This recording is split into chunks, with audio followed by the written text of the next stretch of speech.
Hey everyone, how are you doing? Are you excited? Are you excited? If you are excited, let me see it in the chat. I just want to see excitement before I say whatever I have to say. If you are excited, I want to see you drop your excitement, your favorite emoji. I think I love the GIFs, so let me see more GIFs this time around because the emojis is too easy to get.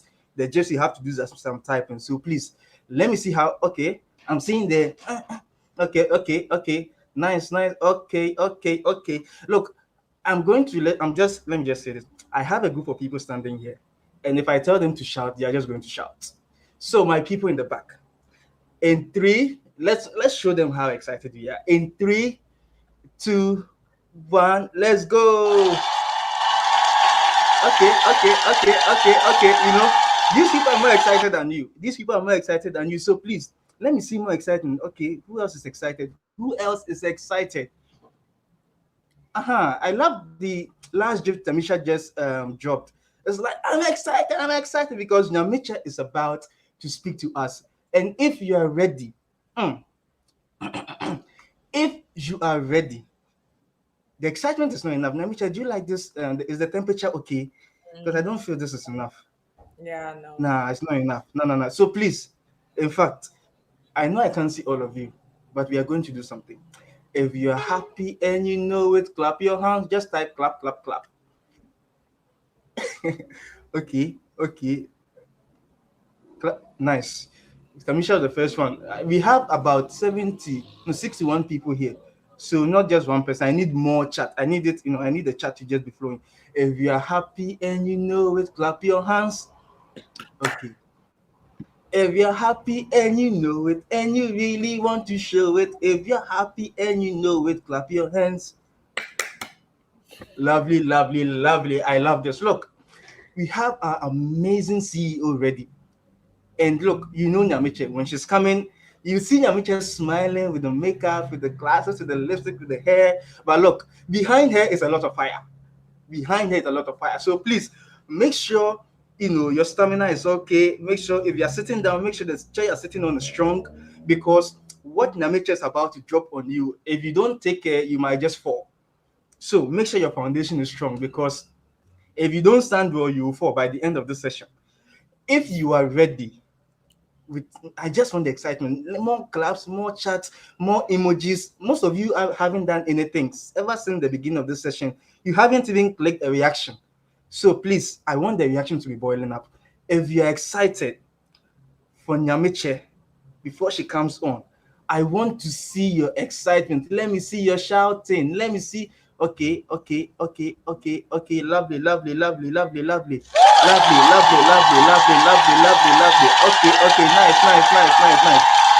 It's okay. So nice. Nyamiche, we are ready for you. I think the temperature is very good. It's now 100 degrees and we are ready to receive you. So the floor is yours. Lead us on. Yes. Welcome, everyone. Thank you, Black Sis Ben, for all of the girls. He actually said I have makeup on. I don't have makeup on. So shout out to my skincare routine, okay? But thank you all for being here. Shout out to all the Black sisters and STEM Sister Nation babies. Put Sister Nation in the chat. Let rep your set, okay? Period. All of the Sister Nation citizens pull up. And for those of you who are Black women who are not in Sister Nation yet, like, I mean, sorry for you, for real. Sorry for you. Um, but today I'm going to, and I also want to thank Alfred and the entire team at BLYNK for being our partner, for being with us all the time, for so many of the additions and the collaborations. It's been amazing. And I think I'm the last person to speak before we have Dr. Joyce Payne, who is the founder and CEO of Thurgood Marshall Fund. For all of those who are in the US and know of Thurgood Marshall Fund, the largest fund for Black students in the US. She's going to come and just give us some closing remarks. But I believe I'm your last speaker between her and then the career fair. And so you guys are going to have such a great time. There are so many open positions. For those of you in EMEA, Europe, Middle East, and Africa, for those of you in the US, literally, it's going to be a good time. So I'm going to make sure I wrap up, but I wanted to, as I was talking yesterday, I was actually not supposed to speak to you today.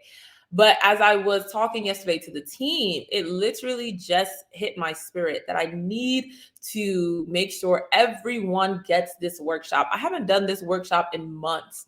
I think the last time I did it was in March. And the last time I did it since then was maybe in 2021.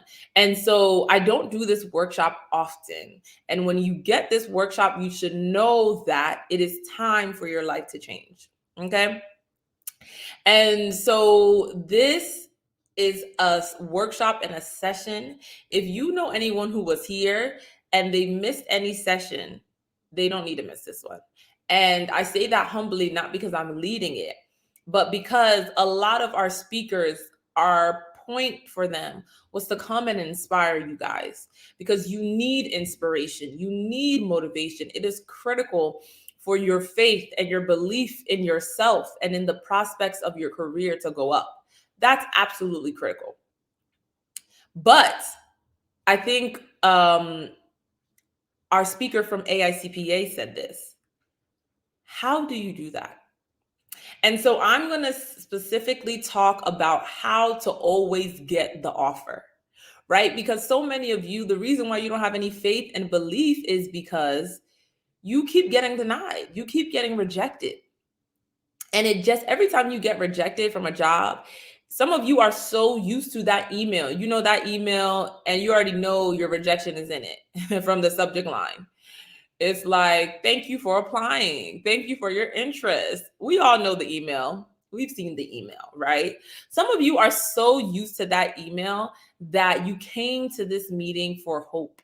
You came to this conference and this summit for hope because you have not seen a congratulations before. You have not seen a congratulations all 2023.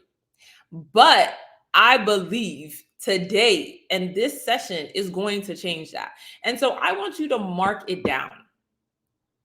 I want you to mark this session down. I want you to mark the time down based off of the time where you're at. I know we got our Ghana babies. I know we got our US babies. I know we got our Nigeria girlies and guys in here.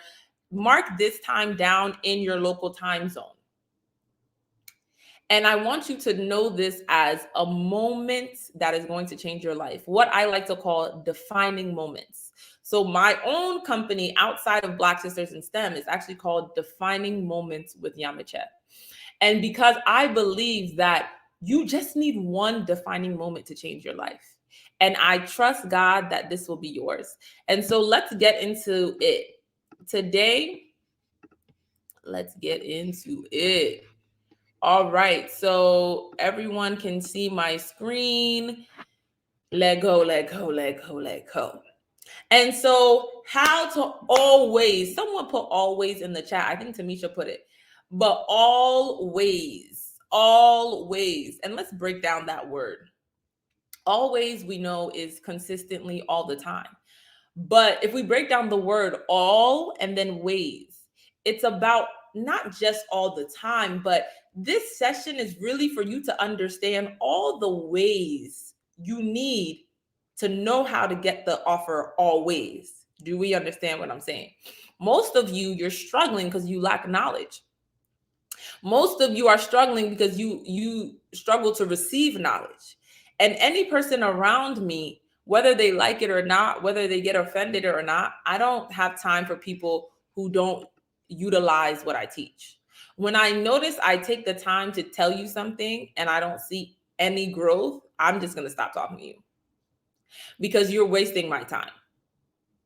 And so today, I'm going to say this in the meeting today, but today I really want you to reflect, what kind of person are you? And why are you always getting those emails? Let's jump into it. So like I said before, I already went through this, so I'm actually going to skip. But what makes me different is that, I've done a lot of things right. And I've also done a lot of things wrong, and so on the right side of the things, let's go into what did I do right. In the terms of what I did right is that my life on paper was amazing. And by the grace of God, it still is and will forever be. Amen. However, my life on paper and my life in reality were two different things. So let me take you back. I went to the University of Virginia. Yes, the University of Virginia, Wahoo. And I went there from out of state, which for any of you who don't know, getting into the University of Virginia out of state is as hard as getting into an Ivy League, because UVA has this, very strict policy where they want at least, I think it's over 60% of their population to be Virginian residents. And so they're one of the few state schools who really care about actually having the state university be for the state, right? NYU, other ones, they don't really care. But UVA really cares. And it's been a legacy for forever. So basically, almost everyone at UVA is from Virginia. So when you meet someone who's not from Virginia, it's literally like, oh my goodness, girl, where are you from? And so getting into UVA just as an out of stater is literally like, I think 2% less acceptance rate, right? And then when I got to UVA, I already had my entire college completely paid off by the Bill and Melinda Gates Foundation. So if you have any people, any siblings, any nieces and nephews in high school, make sure they are following that application, the Bill and Melinda Gates Foundation Scholarship. It covers your entire tuition and everything for college. It doesn't matter what major and it doesn't matter what school you go to in the US. And I had over $200,000 in additional scholarships. While I was there, I was also able to complete over 25 corporate externships and earn 16 offers within 4 years. I had 10 full-time offers by the time I entered into the fall semester of my senior year, with over $2 million in value from those full-time offers, including my salary, my benefits, my bonuses, my stocks that they were positioning for me. And then every year in university, I interned. And I just didn't intern anywhere. I interned at the top organizations in the fields I wanted to go. So the first year I said, I want to try out accounting. Am I going to be an accountant? Shout out to AICPA. Maybe if I knew them, I would have been one. But so I said, I want to do accounting. And then I was able to intern at PwC. And PwC is arguably the best accounting firm in the world. And they're in what they call the top 4 of accounting. And then after that, I said, yeah, no to accounting. That's not for me. But let's try this consulting thing. I love to speak. Everyone always says I'm a consultant anyways. So let's try this consulting world. And if you know anything about consulting, you've heard of the big 3, McKinsey, Bain, and BCG. And so I was able to intern at McKinsey and Company in their sophomore development leadership program. And anyone knows getting into McKinsey is actually harder than getting into Harvard. And so getting this internship as a sophomore in university was a big deal. Then I said, I loved consulting, but I didn't like the culture, hated the culture. I said, let me go to banking. Little did I know banking culture was worse. But anyway, I said, let me try banking. And for all of you who know, everybody knows the big 4 of banking: Bank of America, JP Morgan, Morgan Stanley, and Goldman Sachs. Everybody knows that, right? If you don't know, now you do.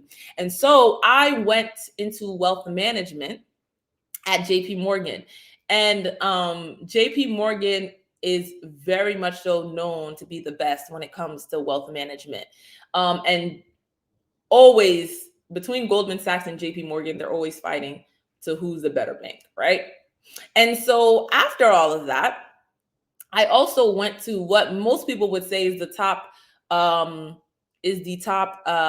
tech company in the world. And many of you know it as one of the top companies to work at, best companies to work at in the world. And it's known by Google. Maybe you heard it before, maybe you've used their products before, right? So my LinkedIn, my rap sheet looks amazing. And I hope you see all of this and you'll understand that, oh my goodness, girl, you were killing it, right? Right. But at the same time, I was so-called killing it, I had gained over 60 pounds. I was depressed. I was dealing with anxiety. I was dealing with suicide ideation. I was forced by my university into therapy. And I literally was not going to graduate. Isn't that funny? So what you see on my LinkedIn is this. But you don't even realize that in the 4 years that all this was happening, everything I just said was happening. And so my reason why I became a consultant, the reason why I became a career coach, and then the reason why I built Black Sisters in STEM is not just to be cute. Actually, that's the opposite reason. The reason why I built it is because it was like I had to struggle to win. And I vehemently don't believe that is the truth. There are so many people in this world who do not struggle to win. They win with ease. And I said to myself, how can I help other people win with ease? With ease. I want you to put that in the chat. I will win with ease. This whole narrative that you were taught or someone taught you that you have to struggle to get one thing in life is a lie. There are people who are getting millions of dollars right now and they don't even know where it's coming from. I want you to declare and make it a point in your head from today moving forward. I will win with ease. Because it's possible. And so all of our girls and Black sisters in STEM, they already know this. I tell them this all the time. You cannot struggle to do half the things I did. You have to do them with ease because now I'm here giving you the secrets.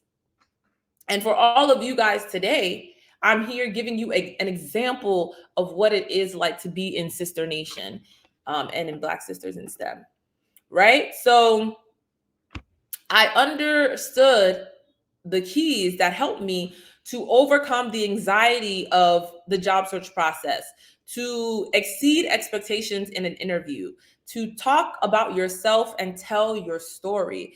And you can even ask Tamisha. I remember the first time, well before she got her internship at Slalom, she was doing a video for Black Sis.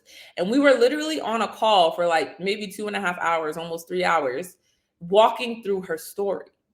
And what I was teaching her there wasn't really just how to do the video. I was teaching her how to tell a story. Because many of you guys, one, don't even have enough faith and belief in yourself to tell a story. But then for some of you who do, you still don't know how to tell it, right? There can be, for example, let's use Taylor Swift and Beyonce. For someone who maybe never heard of them, like our aunties or whatever. And we're like, oh my goodness, Ma, Taylor Swift just had this global tour where she visited 40 countries and had a revenue of over $2 billion. But not only that, she was able to pay even her truck drivers a 6-figure salary. And the economic boom for the US alone was $300 million. That's one way of telling the story. Now, this is the way most of you guys tell your stories. Oh yeah, Ma, Taylor Swift just went on tour. Yeah, I heard it was good. Yeah, I think she went around the world. Yeah. That's how you talk about your experiences. That's how you talk about your training. That's how you talk about every little thing you've done, because Donald just told you everything in life is an interview. So if everything in life is an interview, then everything in life is quote unquote experience. No. So you should be able to tell me, even just from coming to the Igniting Black Brilliance Career Summit, you should be able to write that up as an experience. So that's what I want you to do in the chat. What are some things and some ways that you can showcase the power of you even attending Igniting Black Brilliance Career Summit? So put that in the chat. And so the hard way that many of you guys do to try to win is you submit your resume to everything. You memorize everything you're going to say before you go to the interview. You memorize every answer. You memorize everything you saw on Glassdoor about what they're going to ask you. You try to win favor and pull favor from the interviewer, and try to get in the mind of the interviewer, and try to do all the things you think they want you to do. You're trying to show up basically how you think they want you to show up. And since you can't read minds, you don't really know if it's working. And so what I help people do, especially in my own consulting practice, but also in Black Sisters in STEM, is that you don't need a relevant major. I was a sociology and women, gender, sexualities major, and I got all the things I got by the grace of God. I didn't have a top GPA. It wasn't horrible. I think it was like a 3.3, but it wasn't a top GPA. Funny enough, most of the programs I applied for, they would say you need a 3.5 and above. I didn't have a 3.5. I applied and I got it by the grace of God. And then attending a top university. UVA is known as a top university, but I mean, there were some organizations like Mackenzie. Mackenzie only recruited from Ivy Leagues back then. Mackenzie didn't come to our campus. The only way I got in contact with them was through LinkedIn. And I believe through someone at my school who did it. But they didn't intentionally come to UVA because it wasn't top university for them. They only went to Stanford, Harvard, MIT, Yale, the rest. So I was not even on their radar. But I want you to understand that what we're about to walk through is only going to work if you make it work. You can keep attending conferences. You can keep attending programs. You can keep joining groups. I know someone just told me, oh, she heard about Black Sis from another group. And I said, well, let me tell you something about Black Sis. This is not a scroll community. This is not a place where you come on our platform and you just scroll, you see what's open, you don't respond to anything, you don't do anything. Yeah, because if you want to live that life, not only in Black Sis, you're going to do that everywhere you go. And guess what? You're going to fail everywhere you go, because no one in life is going to give you or hand you anything. So if you don't know how to be active, you don't know how to be proactive, you don't understand how to have a mindset of proactivity, of growth, of abundance, you don't have patience to understand that when you do all the things that I'm going to teach you, it may happen tomorrow. By God's grace, I would be so happy if it did.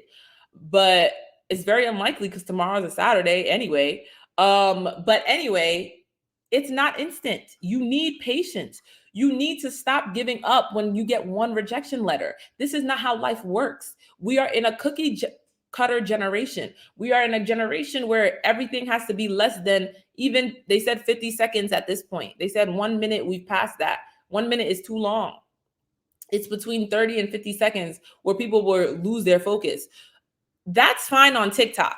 But let me help you understand. If you actually want to be serious and you want to get results, you need to stop living your life like it's in 60 seconds. Your life is not in 60 seconds, and you shouldn't want it to be. So stop acting and reacting like life is always going to give you what you want in the first 60 days. Today is a new chapter for you, but it's a chapter. What chapter have you read before that's one page?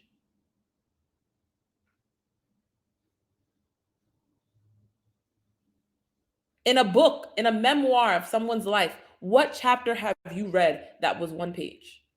But you want a one-page testimony. No, you're going to have to figure things out. And as I always like to say, favor and the grace of God was on my side. It is critical that you understand what is really behind people. So you just don't think that you can get the same results without doing or mirroring similar actions. So what are the secrets? Let's get into them. Take a screenshot, write it down, read it every morning, read it before you apply to any job. The 3 secrets. You need to overcome imposter syndrome and build unbreakable confidence. I was just, getting the Black sisters and STEM girls together on this. If you don't have this, don't even try to get a job, honestly. Truly and truly, not to be the bearer of bad news, but if every day, I shouldn't be in this room, I can't get this interview, I can't get this job. Okay, you can't. If you're going to keep saying that, and if you're going to keep believing that, then okay, everyone else is going to believe it too. So you can't get the job. So then don't even waste your time applying. Just sit at home and tell your parents, I'm not going to apply and I'm not going to have a job because I don't believe in it. So go back home to your hometown this summer and sit there while everyone is passing you in your internship because you don't believe in yourself. Number 2, you have to stand out by following up before the interview. And I want you to recognize I was very intentional by how I wrote that statement. Following up, which is something you're supposed to do after. Following means after, subsequent. However, I put following up before. Following up before doesn't make sense. Following up before is not logical. And why? Because I want to break this down for you. Life is an interview, as Donald said, but your interview is before you interview, which is what I'm going to teach you. And then lastly, you need to date your interviewer, not pitch to them. Every day you guys are pitching. And you have to recognize when people carry something that you want, which is a job, which is financial support, which is benefits, all the things that you say you want, that's why you're going for this job. You are never going to win them over by pitching. Because if you think about it, they're hearing 10 million other pitches. What really makes you different? So I'm going to tell you what makes you different, which is actually building relationships and showcasing your own superpower. So the first key, you must live from identity, not for it, right? The first key was about building unbreakable confidence. When you go into your interview, when you apply to a job, even by your resume, I can tell if you have confidence or not. Even by how you wrote your resume, I can tell you if you have confidence or not. So many of you live for identity. And I know I've been there. That's why I was depressed and anxious in university, because I was living for my identity. If I didn't get the internship, then I had failed at life. If I wasn't getting the offers, then I had failed at life, and everyone's going to know me as a failure. Because it got to a point where everyone knew me for jobs and opportunities. So I was like, oh my goodness, if this ends, they're going to know I'm a fake. They're going to know I'm a fluke. They're going to know da, da, da, da. And my whole life was surrounded around success, or quote unquote success. I was always living my identity by what I would get. And so when I wasn't getting things, I had no identity. I was in crisis, like many of you. When that boy who is not going to matter in 2 months says that you're not cute to him or stops texting you, you go into depression, because you are looking for your identity and your self-confidence in someone's son who don't even know you. When you get that rejection email, you are now saying, oh, I'm worthless because of one rejection email from a company who probably didn't even read your resume. You cannot let people, things, circumstances, accomplishments, failures form your identity. Or if so, you are always going to be in a state of depression and anxiety. Yes. Why? Because people are very inconsistent. We're fluid. One moment we may hate you, and then one moment we'll love you. So if you live for identity, you're going to struggle your entire life, because who knows what the heck is going to happen tomorrow? If you live for the weather being the same, you're going to struggle, especially in this global warming. Hello? Even the South is having snow. So if you live for the fact that I live in the South and it's always nice weather, well, global warming done shook some things up for you. Stop living for identity.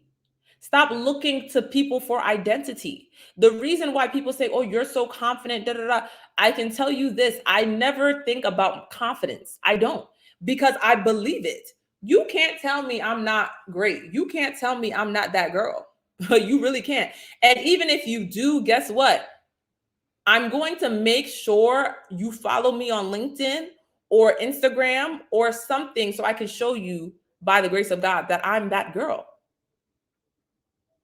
So whether you want to tell me I'm not that girl, oh, you're going to see the results that I am that girl. No one can make my identity now.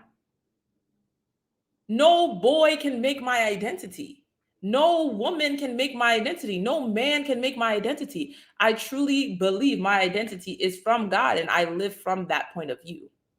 And so you can say whatever you want to say about me, to me, from me. I could care less. Because what you're going to see is a woman who believes in herself, and the results follow. For all of those of you who've heard about, you got to say it, you got to believe it. Listen, this is not any new revelation. Faith attracts, fear attracts. It's simple.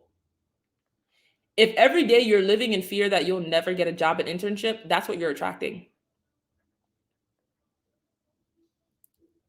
If every day you live in faith that today, today I woke up and I said, today, these last 2 days of September, God is going to blow my mind. I believe it. I'm just waiting to see what God's going to do. Meanwhile, some of you are like, I don't want to go into the fourth quarter. I have nothing. I have no hope. Nothing's going to happen for me. Oh, I'm looking into 2024.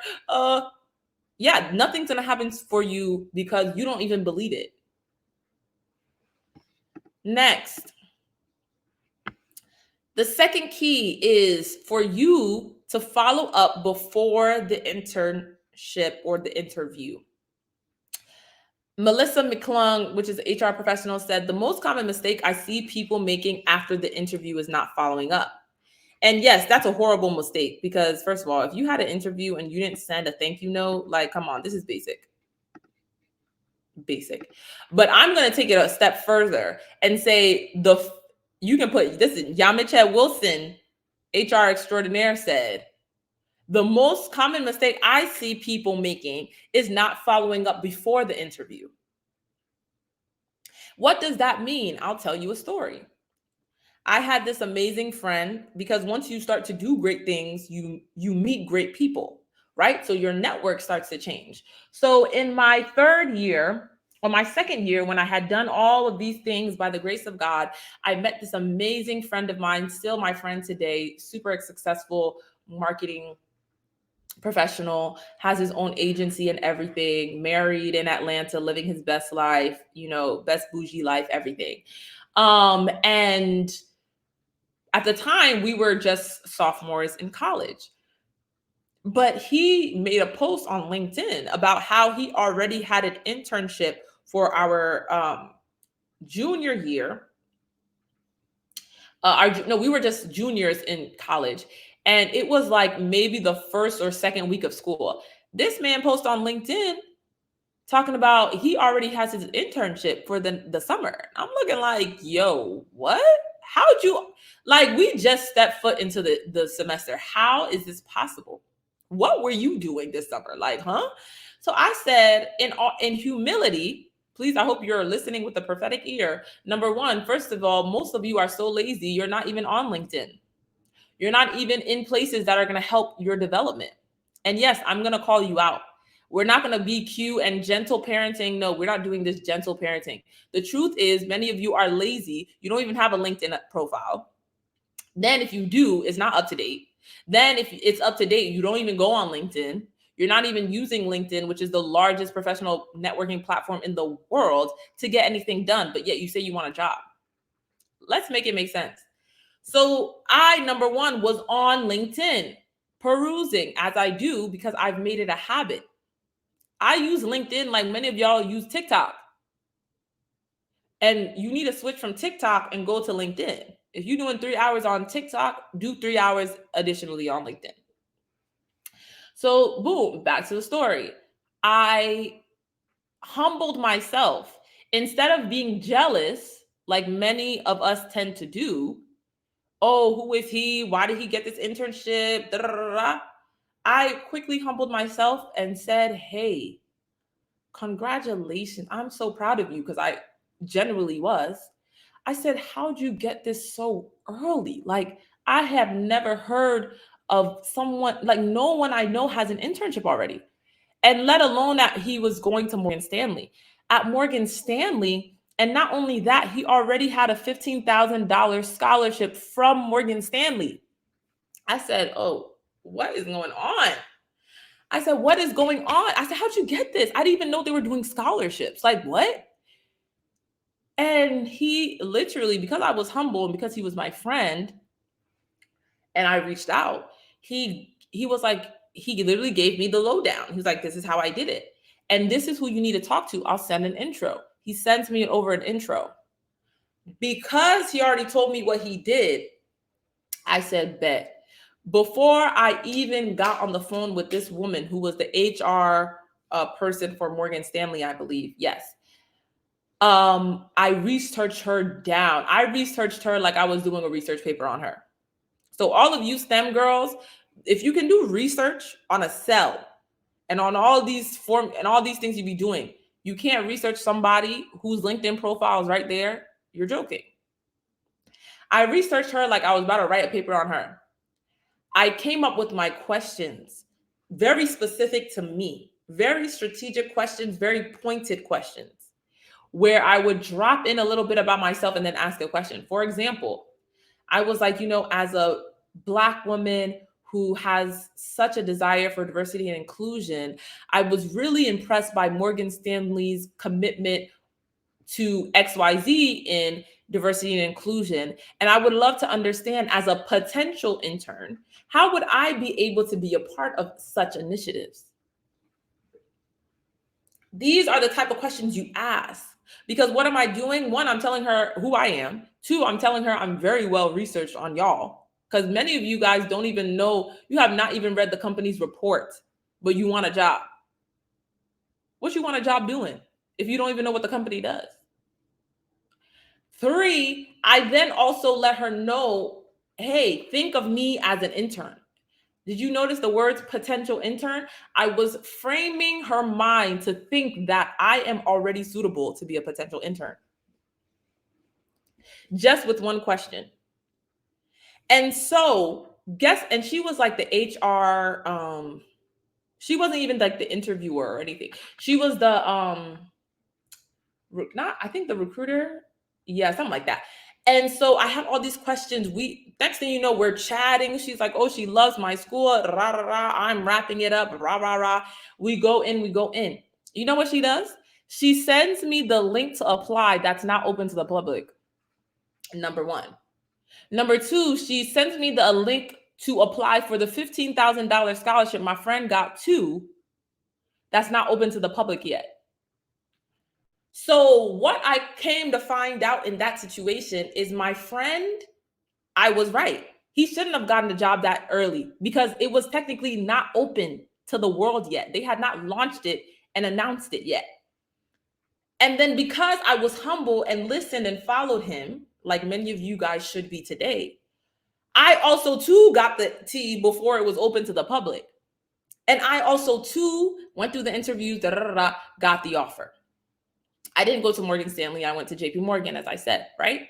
But at the end of the day, this is what following up before you even think about the interview looks like. You see how much steps, how much time I invested before they even pulled me up to their office? So by the time I get to the office, oh, I'm good. I've been studying Morgan Stanley for about 2 weeks already. Before you can even schedule me a flight to come to the office. Oh, I know y'all. I know y'all like the back of my hand.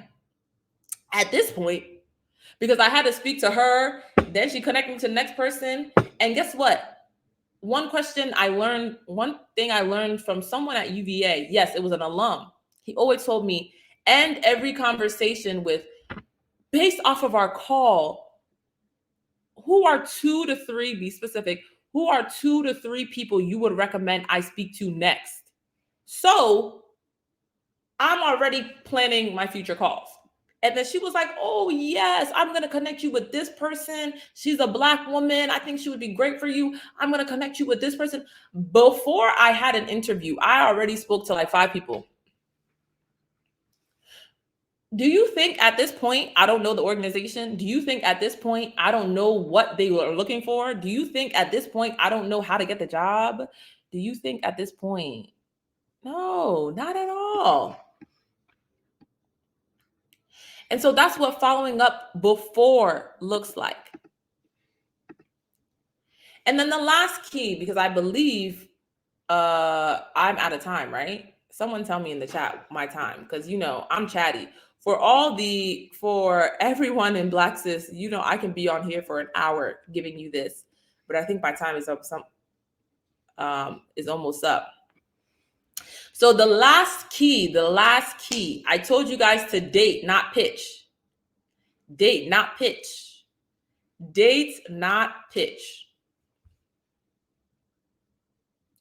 Date, not pitch. So if you were really listening to my story well, you would notice I didn't come there with a memorized blurb on who I was. I came there with questions, because I'm sure all of you have been on a date or taken someone on a date, I'm sure. When you go on a date, have you memorized what you're going to tell them? Tell me in the chat. Who's memorizing their pitch for dates? I want to know. Expose yourself. Expose yourself here. Don't worry, it's a safe space. Expose yourself if you're memorizing your stuff for dates. Oh, I only see 2 answers, 3 answers. Where are we at? Are we memorizing ourselves? Or are we shy? We don't want to share the truth? I want to hear your answers. Monique says, depends. No, I'm just kidding. Yeah. Yep, I want to hear more. I want to see more people. I've seen a couple. Yeah, not me. Go with the flow. I love that, Josephine. So and I want to keep coming. I want to see them all. I want to see them all because I want to see that you're listening. That's the same thing you do with an interview. When you memorize something, this is not a speech. Mr. Flipperbuck said he does. That's good. I'm happy that you memorize things for that. But I'm actually going to tell you why you don't need to. So, when you go on a date, the average person is not memorizing anything. Why? Because if you really are going to date someone, if you're really going to be with someone, you want to know if you can be with them. And that means you're not going to try to memorize something. You're just going to try to see how it goes. Do you know that you're going to spend more time at work than with your family? Do you know you're going to spend more time at work than with your spouse? So how come you want to date your spouse, but you are over here pitching to a company. You are here begging for them to figure out if they want you, and you have not asked them any question about themselves. Much like dating, the process of getting with a company is about alignment, not persuasion. Because if you do get the role, for the people, again, who are not living for identity, but we're living from identity, let's say you do get the role, but it's literally against your beliefs. The work culture is horrible. It's in, a random place that you don't want to be. And you have the worst summer, not because of the job per se, but you have the worst summer because it's nothing you want. Like the AICPA speaker said, she literally said and wrote down everything she wanted, so she knew what would be good for her. That is a major key. When I went into all these interviews, you know what my key strategy was? Questions. That's my key strategy. My key strategy is well thought out, well formulated, concise questions. Because when you ask questions so well, you actually realize the interview is no longer an interview, it's a conversation. I have gone into interviews so many times and literally start asking them questions. How'd you get here? That's my favorite one. What was your path to the company? I saw that you've been here for 15 years. What has made you stay? Oh, those two questions? People will talk for 30 minutes on those two questions. So next thing you know, the interview's over because the interview's only 30 minutes. So we've been chatting about their career. Their dad was a banker and they didn't know if they wanted to be a banker. Now they're in banking and I'm over here like, oh my, wow, oh, this is great. All those things. Meanwhile, they have not even asked me a question. And it's not for me to confuse them. No, it's not for me to deflect, because I'm already prepared. I'm prepared to answer the questions. However, I just know that if I actually build a relationship with them and if they actually like me, then that is more powerful for me than just to answer questions and then they'll be like, oh, we don't really remember this girl. But you'll remember the girl who asked you questions, who talked to you, who built a relationship with you. You'll remember that girl. And so those are the 3 keys. I believe the time is up and Dr. Joyce is here, I believe, if I'm not mistaken. And so there's more information, but if I were you, I would join Sister Nation. And if you can't join Sister Nation because you're a man, I would tell your sisters. But that is that. And so I really want you to hold these 3 points to your heart, to your chest, and really move forward with them. And so I am now going to ask all of us to go to the closing remarks by Dr. Joyce Payne. And I pray that today was really it for you. All right, see y'all over there.